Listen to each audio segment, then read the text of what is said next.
हाँ मैंने आज धो दी, मुझे लगा कि गंदी हो गई होगी। अरे कैसे गंदी हो गई थी, उसे तो मैंने पहना भी नहीं। हे भगवान, इस लड़की के कपड़े धोने की आदत से परेशान हो गया हूँ मैं। जितना तो घर में राशन नहीं आता उससे कहीं ज्यादा डिटर्जेंट पाउडर का खर्चा है। इसकी शादी करवा दो, शादी। जाए अपने घर में ही करे काम, फिर चाहे घर के कपड़े धोने हो या पूरे गांव के। हाँ ठीक बोल रही हूँ, देखता हूँ मैं कोई लड़का। वो दिन भी आ जाता है जब विभा को देखने लड़के वाले आ जाते हैं। लड़की मुझे अच्छी लगी। होने वाली सास कहती है, बेटी अगर कुछ पूछना है तो पूछ लो। वैसे तो हमारी लड़की बहुत ही शर्मीली है, जो बोल दो वो मान लेती है, इसे क्या पूछना होगा। अरे कैसी बात कर रही हो माँ, मुझे इन लोगों के घर रहना है, सवाल तो कई है। हाँ हाँ बेटा पूछ लो ना, क्या पूछना है। आप लोगों के घर कपड़े कौन धोता है? सास का मुंह बन जाता है। देखो अगर तुम ये कहना चाहती हो कि तुम्हें कपड़े धोने नहीं आते तो सुन लो, कपड़े मैं ही धोती हूँ, लेकिन तुम्हारे आ जाने के बाद मैं रुमाल तक नहीं धोऊंगी। अरे चुप रहना भाग्यवान, बहू बेचारी घर आई नहीं, उसे डराना शुरू कर दिया।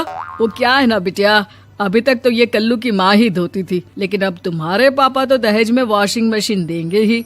तभी विभा की माँ बोल पड़ती है, सवाल भी पूछा तो क्या। वैसे भाई साहब, मशीन की तो फिर भी कपड़े धोने की कैपेसिटी होती है। मतलब जो बिटिया दे रहे हैं ना विभा, इसे कपड़े धोने का बहुत शौक है। ये आप लोगों के क्या, आस पड़ोस गांव मोहल्ले सबके कपड़े धो दे और उफ तक ना करे।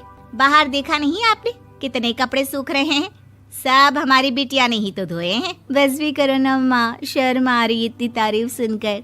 और तो और एक दाग निकाल कर दिखाओ तो मान जाऊं। हाँ अच्छा माफ करना बेटा, मैंने गलत समझा, हमें तो रिश्ता बहुत पसंद है। और ऐसे जुड़ जाता है रिश्ता कपड़े धोने का शौक रखने वाली विभा का। उसकी शादी हो जाती है कोयला फैक्ट्री में काम करने वाले कल्लू के साथ। शादी के बाद अचानक विभा चिल्लाती हुई सास के पास आती है, सासू माँ, अरे सासू माँ कहाँ है आप?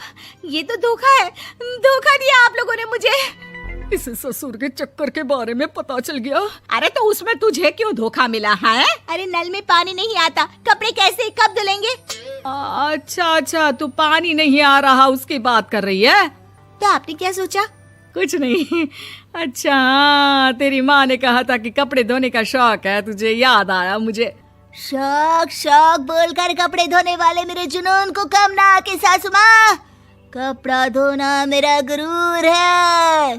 तभी पति भी वहाँ आ जाता है। अभी अभी मैंने इसे सनी देओल की फिल्म दिखाई है, उसी के डायलॉग मार रही है माँ। अच्छा सुन, साफ साफ बता रही हूँ, पानी सुबह 4 से 6 और शाम को 10 से 12 आता है, समझी? विभा टाइमिंग सुनकर हैरान हो जाती है। ये क्या भूतों का मोहल्ला है? सुबह 4 बजे उठकर कौन कपड़े धोता है? 4 बजे टंकी में पानी जाता है, फिर सारा दिन धोना ना, किसने मना किया?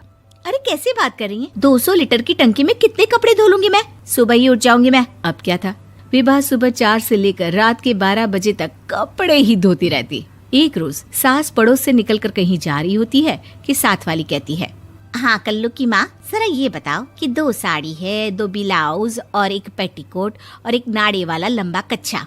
हाँ तो? अरे तो क्या, कितना लोगी धुलाई ये बताओ। धोबन दिख रहे हैं हम क्या?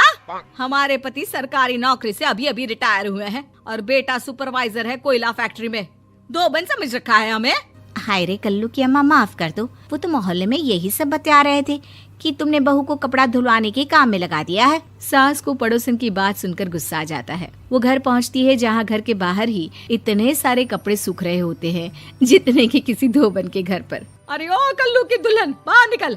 माँ जी यहीं आ जाओ, बाथरूम में चादर धो रहे हैं हम। अरे अभी हम धोते हैं, तुमको बाहर निकलो। ये आस पड़ोस वाले बोल रहे हैं कि हम बहू से कपड़े धुलवा कर उसे कपड़ा धोने वाली बना दिए हैं। अरे छोड़ो ना माँ जी, किन लोगों की बातों में आती हो?